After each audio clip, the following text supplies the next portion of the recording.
Assalamualaikum warahmatullahi wabarakatuh. Perkenalkan, nama saya Muhammad Zulkifli Manopo. Video ini dibuat untuk video pembelajaran sistem operasi yang diberikan oleh Pak Baid Saiful Ijal MPD. Sebelumnya saya berterima kasih kepada Pak Baid karena beliau telah memberikan pembelajaran atau materi mengenai sistem operasi ini, sehingga kita dapat mengetahui sistem operasi secara lebih luas.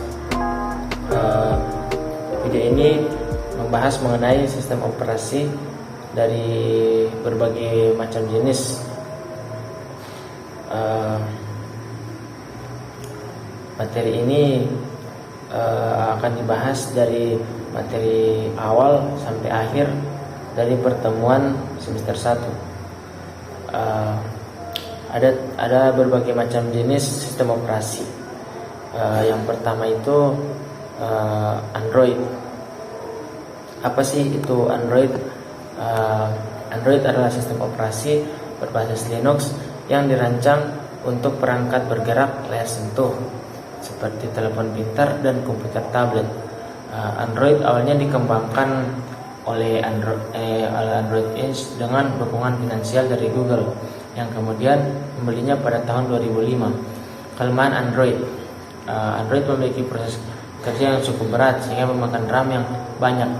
Kelebihan Android merupakan sistem operasi open source sehingga mudah dikembangkan oleh developer, mudah dikonsumsi dan dimodifikasi.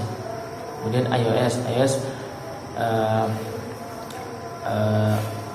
terdiri dari tablet, iPad, dan Apple Watch. Produk iOS berikut ini adalah kelebihan yang dimiliki iOS yang hanya tersedia di produk Apple, sehingga memberikan kesan eksklusif kepada para pengguna, memiliki tingkat keamanan yang lebih baik dan kontrol yang lebih ketat. Jumlah aplikasi yang lebih banyak. Kekurangan iOS: harga perangkat yang menggunakan iOS cenderung mahal, tidak bisa bebas menggunakan aplikasi sehingga pengguna hanya bisa mendownload aplikasi dari App Store. Kemudian isu yang menarik mengenai iOS: salah satu bug yang terjadi pada iOS 15.0, panggilan terputus setelah update ke iOS. Dibiarkan ada beberapa nomor yang mengalami panggilan terputus. Menurut Eyeglass, ada banyak faktor yang mempengaruhi isu ini, dengan catatan semua ini bergantung pada kartu SIM yang dipakai oleh pengguna. Kesimpulannya adalah sistem operasi yang terdapat pada produk-produk yang diciptakan perusahaan Apple, iOS, awalnya hanya dikembangkan iPhone, namun sekarang sudah diperluas untuk perangkat Apple lainnya seperti iPod Touch, iPod, dan Apple TV, Mac. Kemudian sistem operasi macOS adalah sistem operasi dengan antarmuka grafis yang dikembangkan dan didistribusikan oleh Apple Inc. Sistem operasi ini disediakan oleh komputer Macintosh OS. Mac merupakan salah satu sistem operasi GUI pertama kali dikembangkan dan dipasarkan oleh perusahaan Apple Inc. Perlu diketahui, OS Mac berbeda dengan Mac, sementara kekurangan dari macOS adalah memiliki harga yang relatif mahal. Salah satu kelebihan yang dipunyai macOS dibanding dengan OS Windows merupakan aspek keamanan macOS memakai sistem dua layar. Tampilan GUI yang sederhana, indah, serta menarik, terletak pada kernel Unix. Semacam yang kita ketahui, Unix populer dengan fitur keamanannya. Kemudian sistem operasi Linux. Linux adalah keluarga sistem operasi mirip Unix bebas dan sumber terbuka yang dirasakan pada kernel Linux, yaitu sebuah kernel sistem operasi yang pertama kali dikembangkan oleh Linus Torvalds pada tahun 1991. Selain Linux, antara lain ada Debian, Mandrake, Ubuntu, Mint. Kelebihan Linux: lisensi yang gratis, mudah digunakan, memiliki tingkat keamanan yang tinggi dengan terhadap hardware masih sedikit, tidak cocok diterapkan untuk gaming. Kesimpulannya yang dapat diambil dari pembuatan perangkat lunak ini antara lain, dengan menggunakan perangkat lunak ini terjadi penghematan waktu, tenaga untuk melakukan pendataan perangkat keras secara manual karena proses deteksi dilakukan secara otomatis. Windows.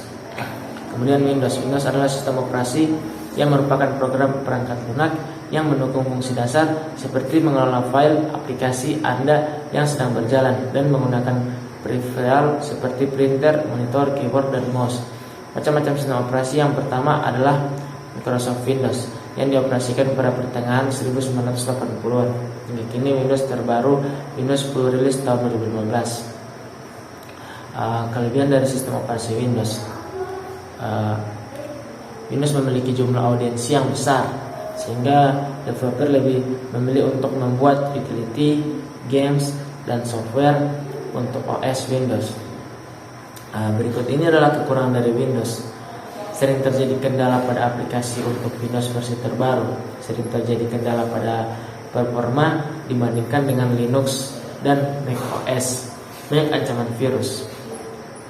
Dari uraian singkat di atas, dari uraian singkat tadi, kita menarik kesimpulan adalah Windows sekumpulan sistem operasi yang dikembangkan oleh Microsoft. Kemudian Nokia adalah perusahaan yang bergerak dalam bidang peralatan telekomunikasi dan salah satu yang terbesar di dunia, dan juga di tempat mereka berasal dari Finlandia. Produk-produk Nokia telah hadir dan terjual lebih dari 130 negara di dunia termasuk Indonesia. Nokia dikenal sebagai merek HP asal Finlandia yang cukup populer di tahun 2000-an. Namun meredup belakangan ini setelah sebelumnya lebih memilih menggunakan sistem operasi Symbian atau Windows Phone. Kini Nokia kembali mencoba peruntungannya dengan merilis smartphone bersistem operasi Android. Apa penyebab Nokia bangkrut?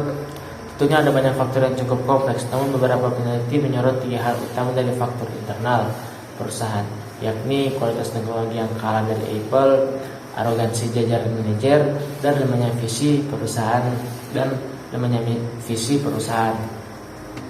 Itu tadi beberapa sistem operasi yang dapat saya jelaskan. Semoga dapat membantu. Lebih dan kurangnya saya mohon maaf. Sebelumnya terima kasih. Jika ada salah kata mohon dimaafkan.